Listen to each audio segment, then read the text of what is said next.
everyone, my name is Jen. I'm a hairstylist and a colorist. I've been in the hair business for 17 years. I am also a Colors by Gina National Artist. I've been with the company for 3 years. And today I'm going to be showing you a color class for mushroom blonde.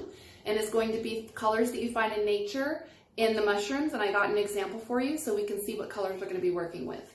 Before I show you that, I want to show you my client. She has come in with grown out natural sandy blonde, dark, like a light brown root, and her highlights are grown out. They're kind of blended. She's lacking definition. So I want to use the mushroom blonding techniques, add color, dimension, and highlighting. She's also kind of dark around her hairline because it's grown out as well. So I'd like to take those highlights closer to her hairline as well. So let me show you the mushrooms so you guys can see what I'm talking about. So this is the color that I'm going for as far as like the color of her highlights. I want to do kind of sandy, kind of champagne-y, a little bit of taupe colorations in there. You can see that the mushroom has lots of colors. And then also when you open it up, you've got the darker interior, which is what I want to use for some base color and also low lighting. Now I'm not going to do an entire base color because her natural color was pretty close, so I'm going to add these in as probably macro lights. So I just want to show you the coloration that we're going for: taupes, sands, beige, and very cool brown tones. These are the colors I'm going to be working with today. We are sectioned, ready to go. I just want to show you how I'm starting the sectioning for her hair. The center part where her natural line is, up to the apex, and then behind the ear, on both sides, and then in the back I'm using a V, if you can see it's here, and we're going to be working in the underside first because her highlights are grown out around her ponytail line and she likes to wear her hair up, so we're going to be giving her some pony lights as well. I'm going to be using different techniques today. I'm going to be using macro weaving, highlighting, and low lighting. I'm going to also be using slicing. I'm going to be using balayage techniques, a little bit with teasing. We're going to do a little bit of a money piece. So we got a lot of techniques that I want to show you is to give a blended look, but at the same time, dimension. She really was lacking color in her hair as far as her blonde wasn't popping, and the light brown kind of blondish tone was also muted. So we're gonna liven it up a little bit, give it some ribbons of color. We use the Colors by Gina Lightening Dust. It's a blue base lightener, and it also has up to 9 levels of lift. I mixed this 1 part to 2 parts color producer. The color producer I used was 20 volume. It's a nicer, thicker, creamier consistency. I also used 7.31. I mixed 1 part color to 1.5 parts, 10 volume color producer. That is also going to serve as the low light, the macro low light, the slicing throughout that process. After we are rinsed and shampooed and conditioned, I'm going to do a natural colored light toner for just a few minutes at the shampoo bowl. I'm going to mix equal parts of this 9.31 and 10.0. I'm doing that to make the hair color just a little lighter, a little more sheer, and so there's not too much color grabbed onto her old existing blonde, and it's going to help tone the new blonde at the same time. I mixed this 1 part hair color to 2 parts 5 volume color producer, and that's also going to help sheer it out and make it a little bit easier to apply with a little thinner consistency, and so it doesn't work too fast. I also want to tell you about the Colors by Gina bowls and the brushes. So the brushes have a nice tapered finish, really nice for feathering. You can see the variations along the edge. So there's no harsh lines when you're applying, you're balayaging, or you're using as highlights. It's just really nice textures of the bristles. The bowl is also very nice. Not only does it have ripples in the bottom to help with mixing, it has little bumps on the side, so where you can offload product. Say you've grabbed too much, you could offload onto the side.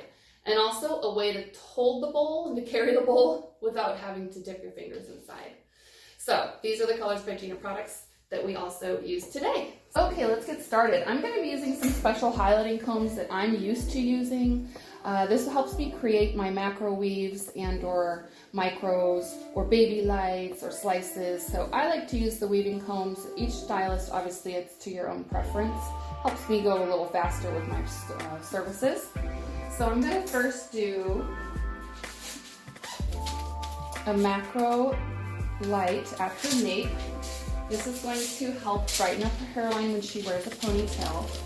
Now, none of my highlights are going to be all the way to the scalp. I'm going to feather them away. So you'll notice that I'll apply it to the mid-shaft first, I work my way down, and then I use the side of the brush, angle it, and lay it a little flatter, and I make variations so there's no hard line. I love the Colors by Gina brushes, which I'm using, because they have a tapered point with a natural feathered edge, and it really helps give a nice consistent application for highlighting and or balayage, or even just a saturation for color touch-ups.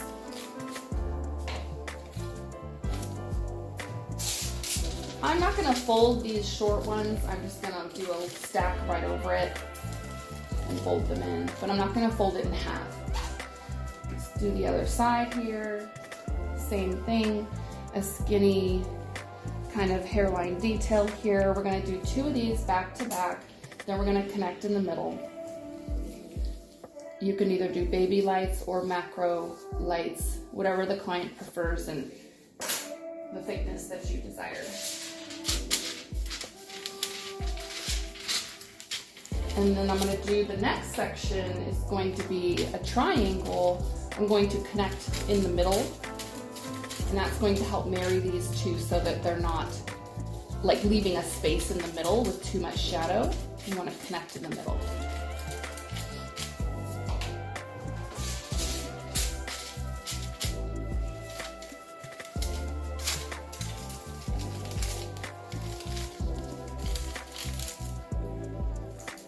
Okay, and then I'm going to work on the same side.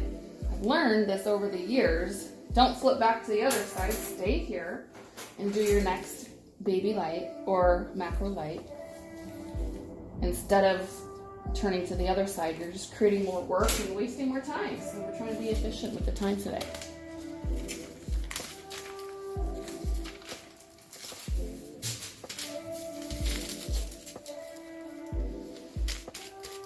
And again, just feathering towards the scalp, no hard lines. Use the side of your brush to blend.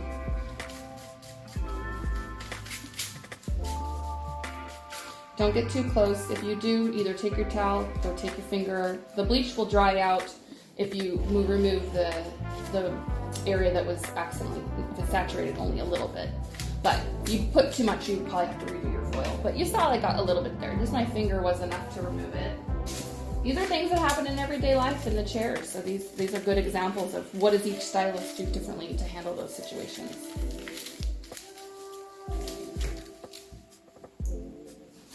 Okay, let's do one more on this side, then we're going to connect in the middle.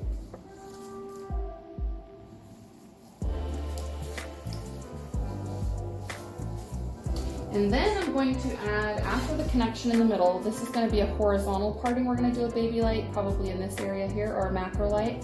Then above that, I want to do a macro chunky weave with the darker color, the 7.31. And this is because we need to create some dimension here, and she's lacking the color tone all the way to the ends. Her roots are nice and color toned, but her ends are very muted.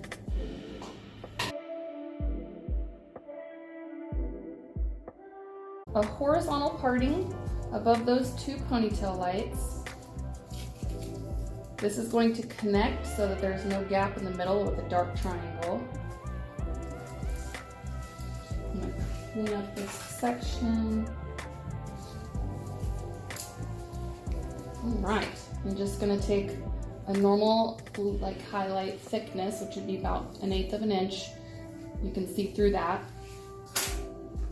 It's not thick, because if you do too thick, then you end up getting banding and or the saturation isn't continuous all the way through and you get splotches and banding. No good. Good saturation. Again, turn my brush to the side, feather away. She's previously highlighted, so I definitely want to be aware of how much saturation is through the tips. The more saturation, the wetter it is. The less saturation, the drier it is. The drier it is, the faster it kind of stops the process, because this will become drier faster and it will not, the ends are not saturated completely, so therefore it's going to dry out a little bit in the case where I want it to, so that her ends are not over processed. Okay, so this next section here, I'm going to do another V, but these are going to be diagonal slices.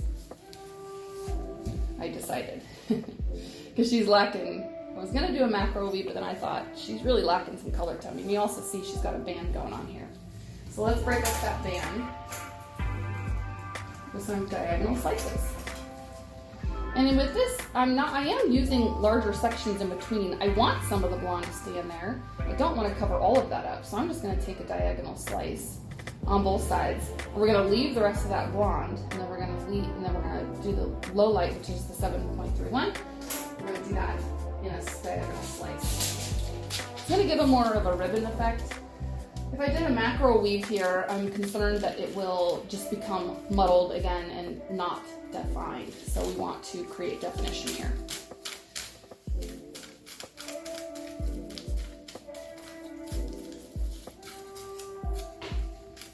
Okay, I will fold this one because I want to know which is what. And we'll work on the other side. Another slice. Leave that untouched. I'm going to do a root tap here. I noticed that she's lacking a little color right here. Probably from the last application. Again, these are real life things. Maybe you have a client who's got more gray in one area. You would do a little root tap. So, doing a slice. Apply root to tip. If she has gray, you want to go all the way on the scalp.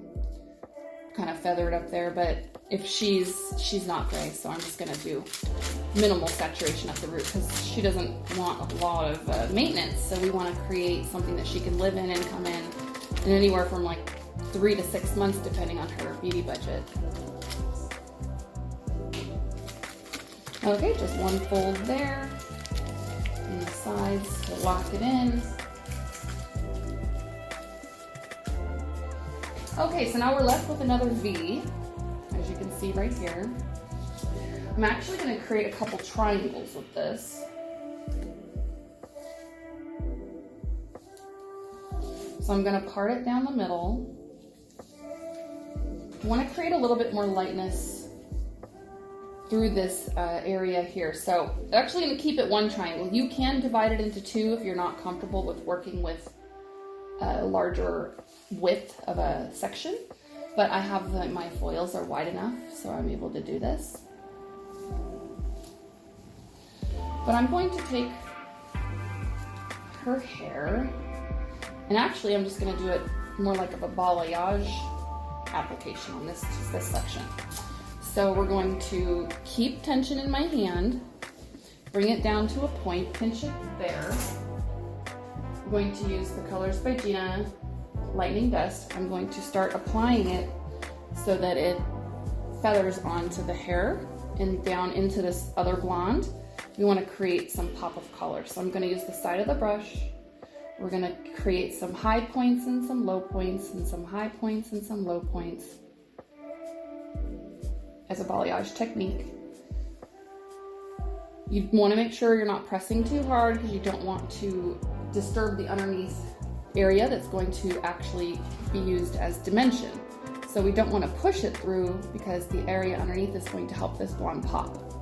So this is surface painting. Some highs, some lows, some highs, some lows. You want to keep your tension until you get a good saturation. And what's great about Colors by Gina is that the Lightning Dust is able to be used for all techniques, highlighting, balayage, like foil work, with some people use saran wrap, foliage. I mean, there's so many different options. So I'm just gonna create a little bit more dimension up in these areas. We're going to lay this down. I am going to put a piece of foil over it because I don't want this to touch the upper area. And again, the less you saturate at the tips, the bleach will end up drying out. The more you saturate, the brighter it's going to be. And then if you can also saturate the underneath side if you want, and you would blend out the bottom side here. This gives you a huge pop of blonde tips here, tipping out some of that blonde because we got to get rid of some of that old brunette in there. So the last section, this is where I'm going to do the triangles at. And based on her apex of her head and her part, she kind of is going to have a little bit of a bare area right here where her cowlick is. So we're going to part based on that because I want to paint her cowlick so that she doesn't have a dark spot in the middle. So here's one triangle here. It's a smaller triangle, it's more narrow. Okay, we'll use that as a section.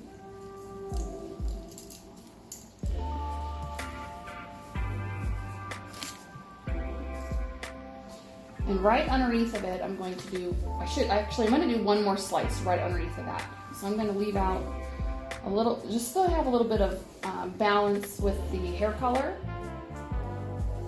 because she's so blonde right here. So let's do that first. Let's do one more slice.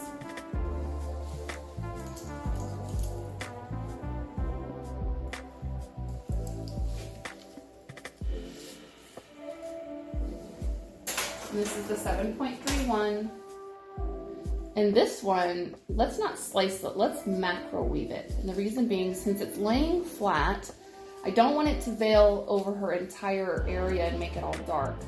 So the macro weave will help create dimension through the ends, but it won't give an all over coverage. So I'm just gonna do some thick, chunky weaves here. So it balances out that blonde on the edges too.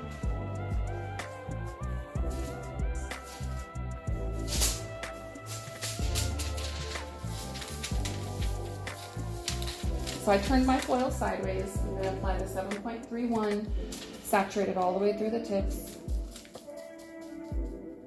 and feather towards her natural hair.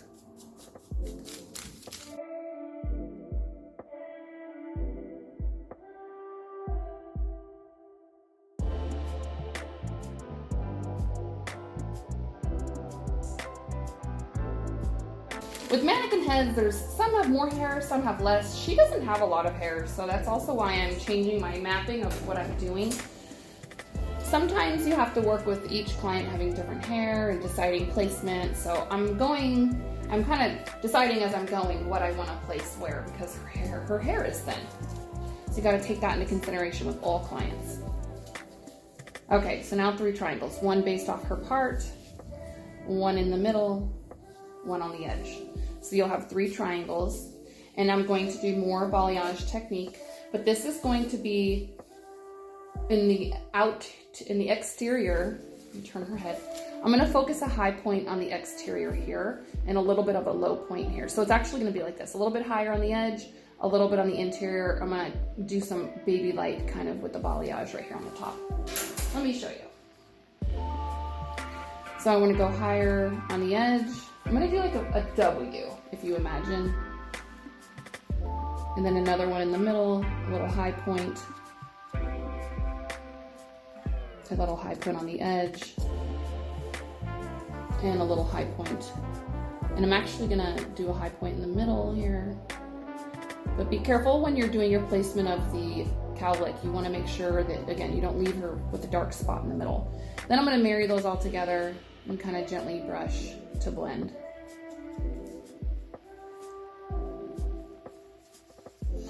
And on this one, I'm also going to tip out, which means I'm going to lay some underneath and also put some on top.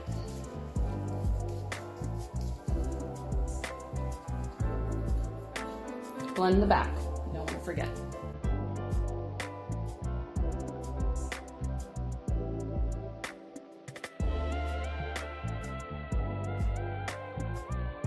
So what this is also going to do is, since her ends are lighter and her roots were darker, it will also create kind of an ombre effect as far as the lightness of the blonde, depending on how long you leave it on. I can leave this on, for up to 45 minutes to an hour, and it'll stop oxidizing.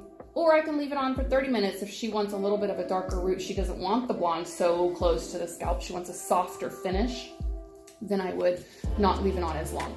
This is all part of your client consultation, so make sure that's very thorough and you find out your client's needs and wants.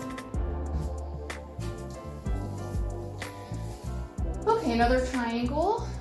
This one, I'm going to be aware that I just ended a balayage highlight right here on her cowlick as well. So this one's going to be a little bit of a different application. I'm going to leave it a little bit more shadowy on the interior. Therefore, I'm just going to kind of do a low U shape. And make sure you're angling all sides. And if you're worried about things touching, you can pull this one over a little bit out of the way.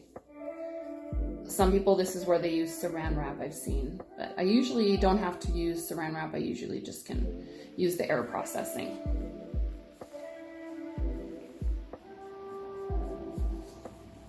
And this one, I'm not going to tip out. I'm not going to do the blonde underneath side. And if you ever need to, you can use your side of the, like a rat tail comb. If you ever feel like you've come too much of a clump or it's gone too high, you can take some off with your rat tail comb or your brush. Okay, one last side, then we're gonna move to the front. This one, I am going to go closer to the scalp on the interior. And again, use your finger to blend if you feel like you dropped too much product on there, or get a rat tail comb. And I'm gonna create that W again. And you can see that this old highlight is pretty high to the scalp, pretty close. So I'm really not gonna do a whole lot onto there. Just enough to blend it. And I'm gonna avoid here because that's already highlighted. So I'm gonna drop it out and I'm gonna paint the underside on this one, because I don't want to cause damage.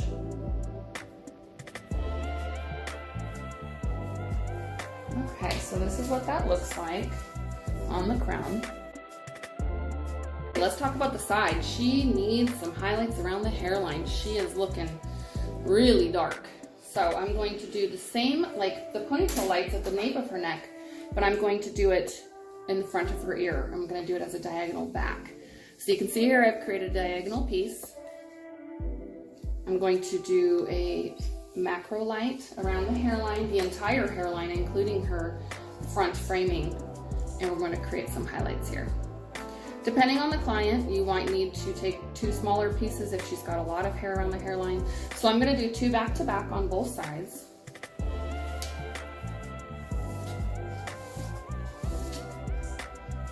And do a highlight right around the hairline.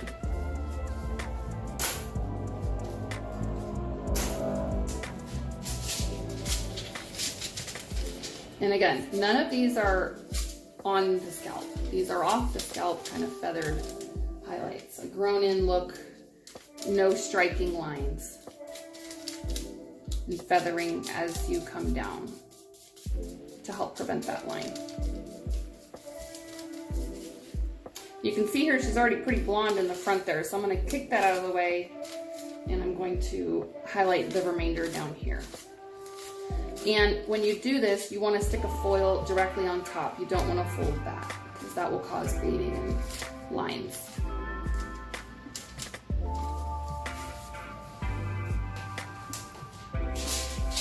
We're going to do one more back to back on here. Same direction, diagonal back.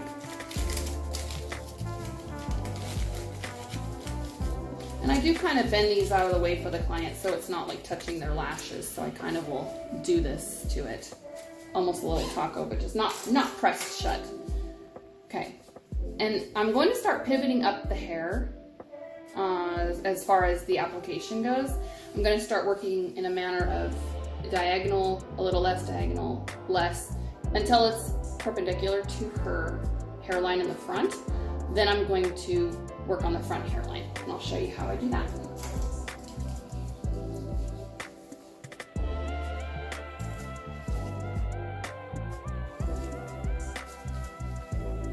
Okay, we're doing another macro weave with the lightning dust right at that hairline. It's gonna help give her some highlights when she wears her hair back or half up.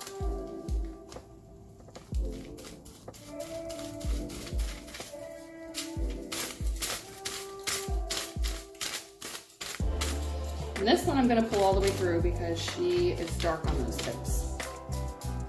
Each section is going to be based on what's needed. and what you'd last did on your client. If it's a returning client, thankfully you know what you did. If it's not a returning client, then do a very thorough consultation so there's no questions as to what's on her hair.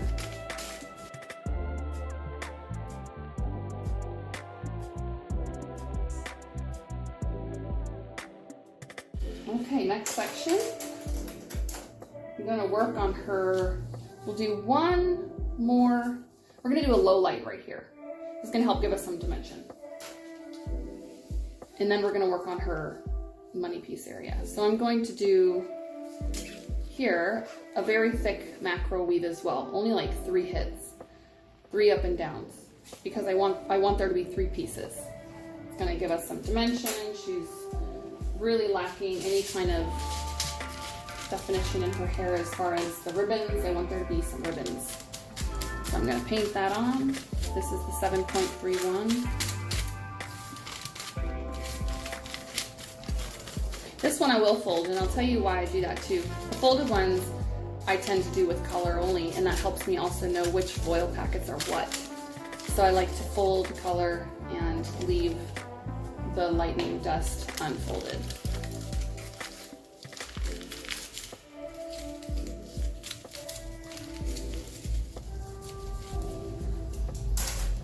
Now I'm going to work on our hairline. We're going to do this on both sides of the head, exactly the same.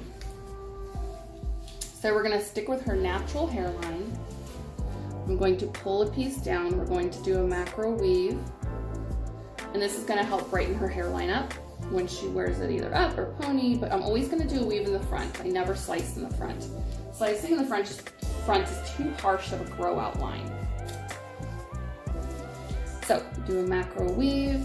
You can also do a baby light here.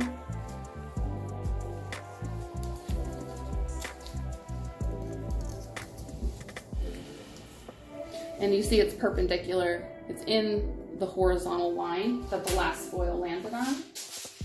So we're going to do 2 of these back to back. Then we're going to add a low light, and then we're going to work towards the crown. Feathering down and feathering towards the scalp.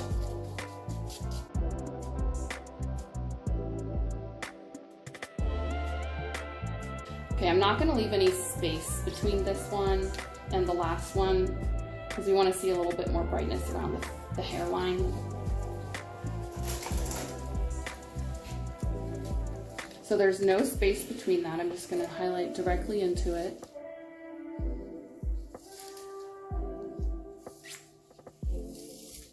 These are very small sections.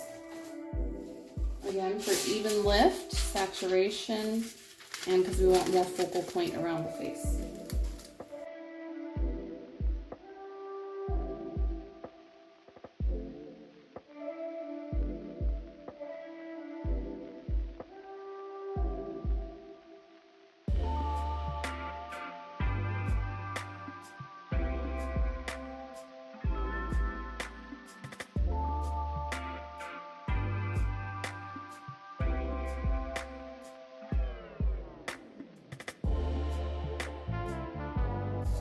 Now I'm going to actually turn her head, and I'm going to add a highlight here.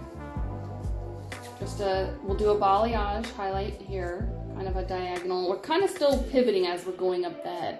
We're kind of going in this direction. So I'm going to add a balayage highlight here, then a low light.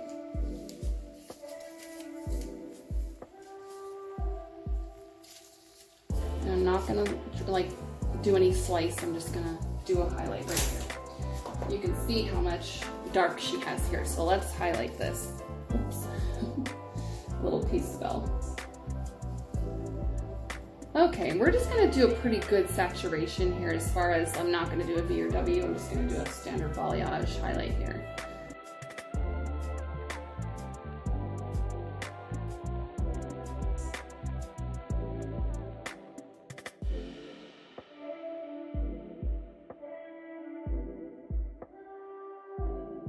The next step is going to be a macro weave, so a larger weave. And this is going to be for the low light. And actually, as I come to it, I'm noticing she's already got a lot of darkness in here. Let's actually put a foil over this one to protect it. She has a lot of darkness in here, so I will add the macro, but I definitely don't need to do a slice. The macro will just help richen up the low light, and it'll actually give her two different colors to bounce off of each other. This natural, and then once I add the 7.31 low light. 3 large chunks.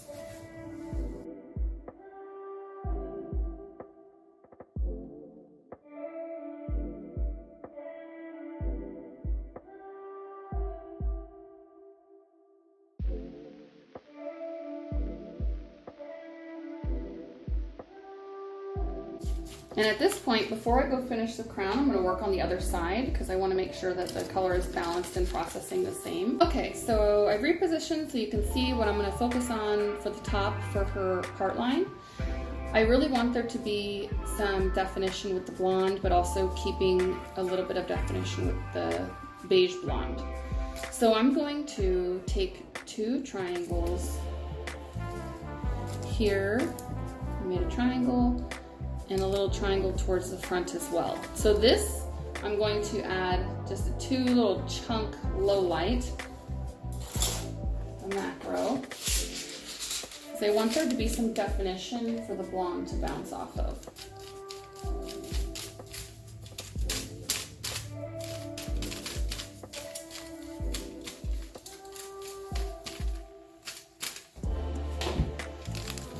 So there was like 2 larger triangles and then a little mini. The mini I added a low light to so that it will pop the blonde like more bright. And in the back, I'm going to do the same technique that I did on the back of the head. I'm going to do a W-shaped balayage. So let me turn this so you can see what I'm going to do. Now I'm going to take consideration of the fact that I did those highlights there. So I am going to be careful with my placement. I'm going to use very much precision application here because I want to make sure that, you know, this is where the client sees the most. They see it every day. They see the front of their face, they see the side of their head. So definitely when you're working in the front, make sure it's very clean, very precise. The entire head, but even more so, I feel like, towards the front of the face. So this is my little V. I'm actually doing like more of a V on this first section. I left a little dimension behind it, as you can see right here. That's so that the blonde doesn't land on top of the other blonde and then it's overly blonded. Again, placement is all just based on what you see as you go. Make your best decision for placements. Her tips are already very blonde, so I do not need to tip out. And then the last one is going to be the frame.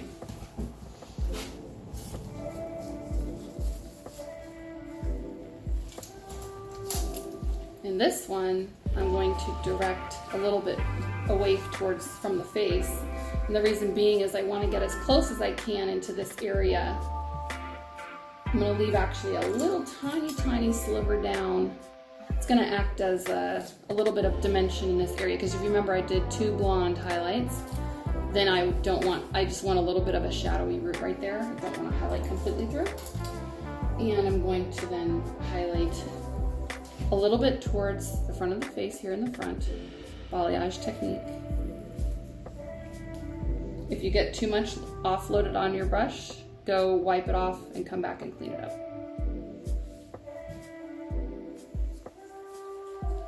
And another, like a lower, we're gonna do a W on this one. A lower V, or a W, so a high point, a lower point, and a high point. And then blend them together towards the tips.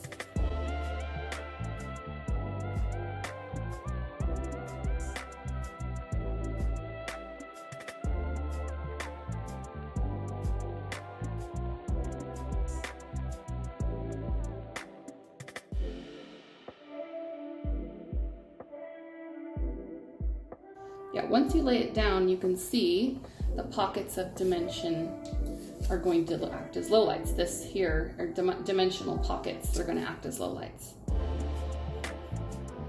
But we're using her natural as the lowlight.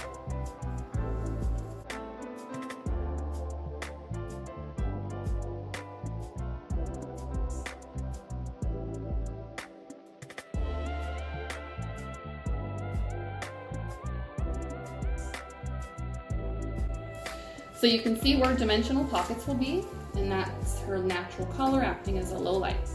So this is the top and the crown and what that would look like as well. I'm so excited to share with you this final look with the mushroom blonding techniques. Look at all that dimension. And also her money piece is popping with that creamy white. Her roots will be very natural and no lines of demarcation as it grows out. I want to show you the inspiration all came from a mushroom. Look at all the tones, all the creamy champagne, all the beige tones as well. All my inspiration today came from this mushroom. I really hope you guys enjoyed the class. I look forward to teaching another one. Please tell me if you like these techniques and also post pictures, and we'll see you soon. Thank you.